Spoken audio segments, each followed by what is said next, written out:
सवाल है कि क्या अपराधी का भी धर्म और जाति होती है, माफिया का धर्म और जाति होती है क्या? मैं कहूंगा बिल्कुल नहीं। लेकिन एक वाकया ऐसा हुआ कि मुख्तार अंसारी को उसके बाद से मुस्लिम माफिया कहा जाने लगा। दरअसल मुख्तार ने एक बार जय श्री राम का नारा लगाया। यह सुनकर बड़ा अजीब लगता है, भला मुख्तार और जय श्री राम का नारा क्यों? लेकिन यह सुनकर अजीब ही नहीं लगता, कहानी भी बहुत अजीब है। पहले 500 से ज्यादा गोलियां बरसी, फिर मारने वाले की चोटी शिखा काटी गई और फिर मुख्तार ने जय श्री राम बोला।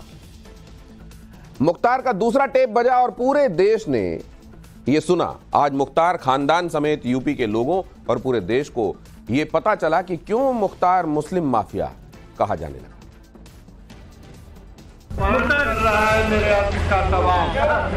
समझ रही है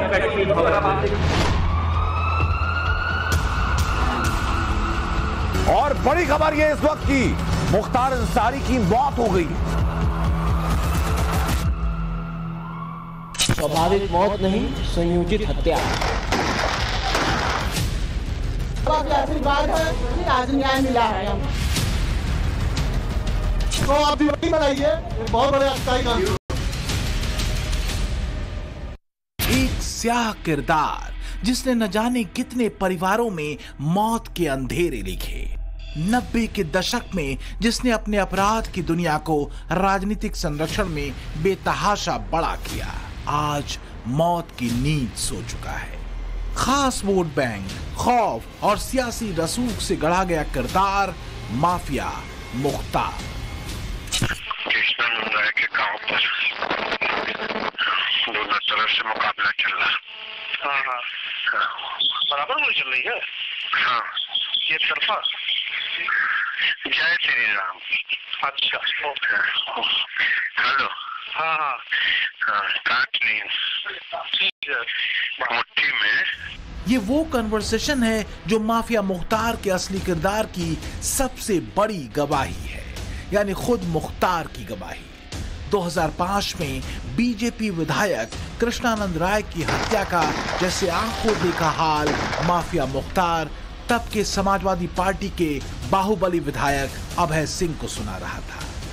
और तब मुख्तार ने कहा था जय श्री राम। बोला ठाकुर, वो भैया एक तो जमीन नहीं, इसमें रिजवान भाई से वहाँ बात की वजह हुई तो सब लोग आए थे नवाब। हाँ, दूसरे बीच में मामला बिगड़ गया था, दूसरे लोग गए थे। हाँ, थोड़ा बदमाशी किया है, सब छोड़ो अभी।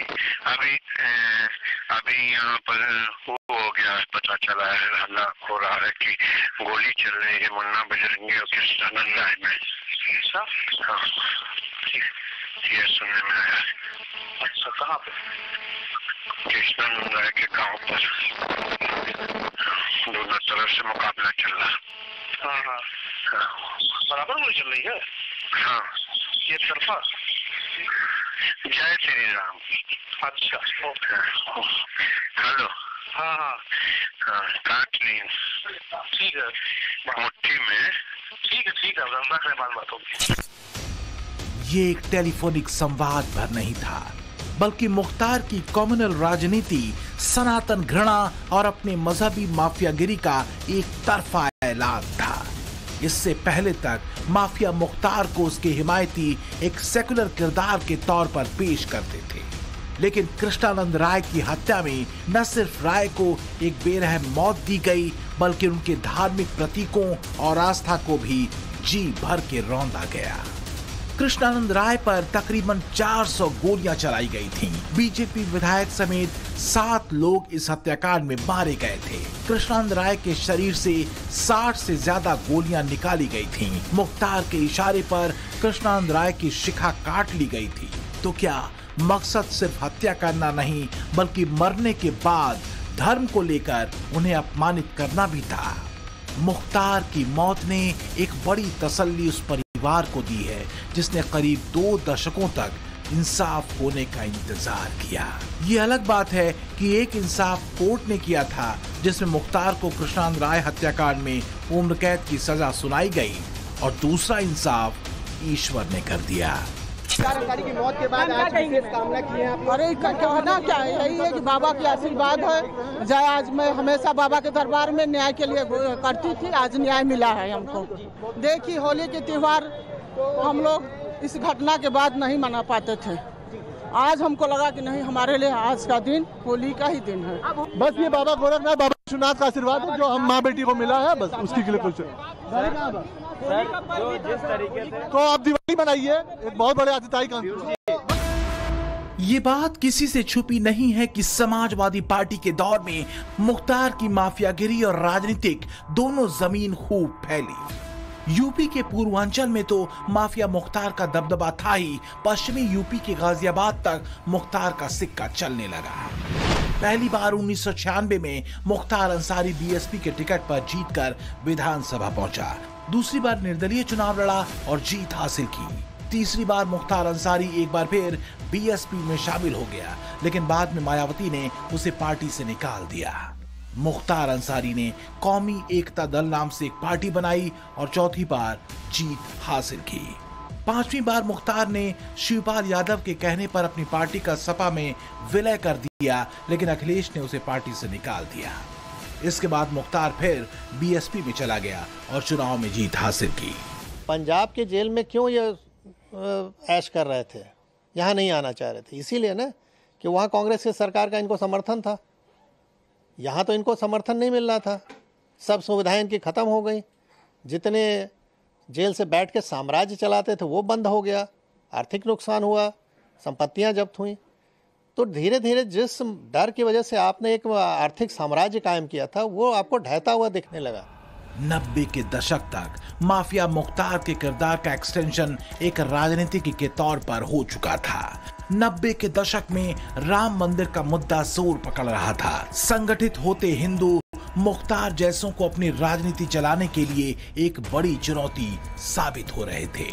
इसी दौर में 1996 के चुनाव में बीजेपी ने मोहम्मदाबाद सीट से कृष्णानंद राय को मैदान में उतारा। ये सीट अंसारी परिवार की पारंपरिक सीट मानी जाती थी, लिहाजा कृष्णानंद राय का मोहम्मदाबाद के मैदान में उतरना एक तरह से अंसारी परिवार के सियासी रसूख को सीधी चुनौती देने जैसा था। हालांकि कृष्णानंद राय 1996 में चुनाव हार गए, लेकिन मुख्तार को यह चुनौती भी अखर गई, क्योंकि ये मुख्तार के जाति धर्म के समीकरण को चुनौती थी और इसकी वजह से अंसारी परिवार की पारंपरिक सीट खतरे में थी। यही वजह थी कि मुख्तार की आंखों में कृष्णानंद खटकते रहे। 90 के दशक में बीजेपी का नारा था जय श्री राम का, और इसी नारे के साथ 1996 में कृष्णानंद राय मुख्तार परिवार को चुनौती दे रहे थे।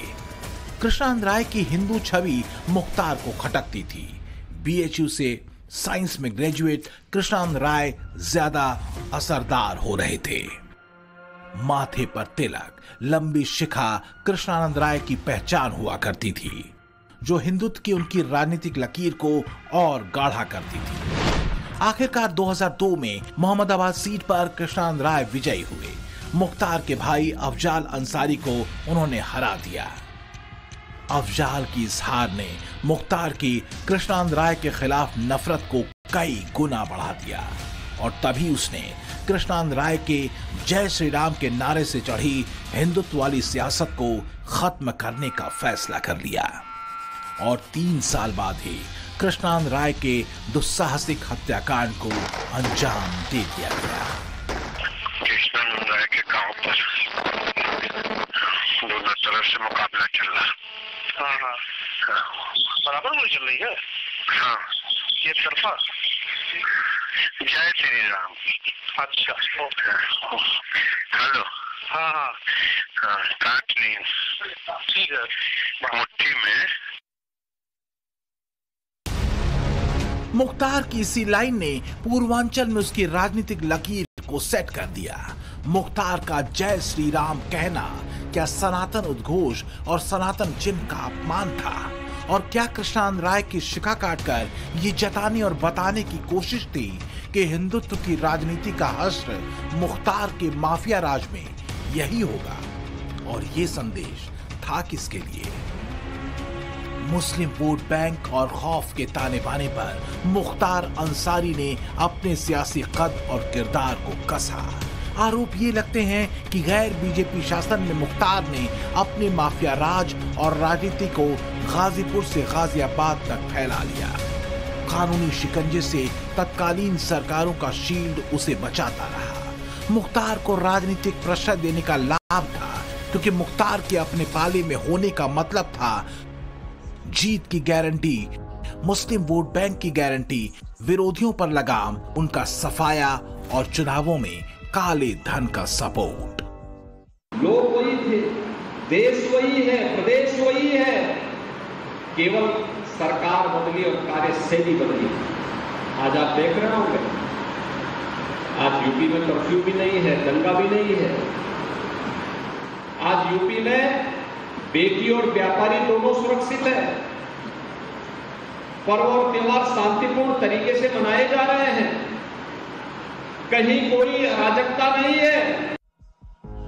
खास वोट बैंक और खौफ के गणित से मुख्तार अपनी सियासत को धार देता रहा। 2005 में ही मऊ में सांप्रदायिक दंगे भड़के। समाजवादी पार्टी की सरकार यूपी में थी और सड़क पर माफिया मुख्तार था। खुली जीप में हथियार लहराते मुख्तार बेखटके सड़कों पर घूम रहा था। समझना मुश्किल नहीं कि सहूलियत किसके लिए थी और भय किसके लिए था। मऊ जिले में अपनी राजनीतिक जमीन तैयार करने के बाद मुख्तार अंसारी ने वर्चस्व फैलाने के लिए कभी पीछे मुड़कर नहीं देखा।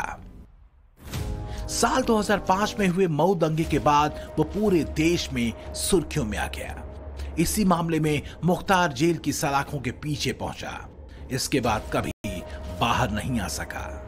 सच ये है कि राजनीति से गठजोड़ और खास वोट बैंक का मुख्तार की माफियागिरी को सपोर्ट मुख्तार के राजनीतिक कद को हमेशा प्रासंगिक बनाए रखता था।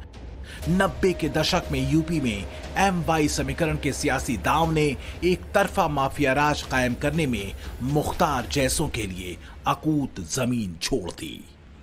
हाल ये था कि जब भी कभी राजनीतिक पेंच फंसता, प्रदेश को सांप्रदायिक तनाव की तरफ धकेल दिया जाता।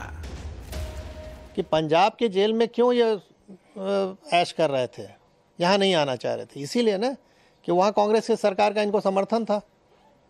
यहाँ तो इनको समर्थन नहीं मिल रहा था, सब सुविधाएं इनकी खत्म हो गई।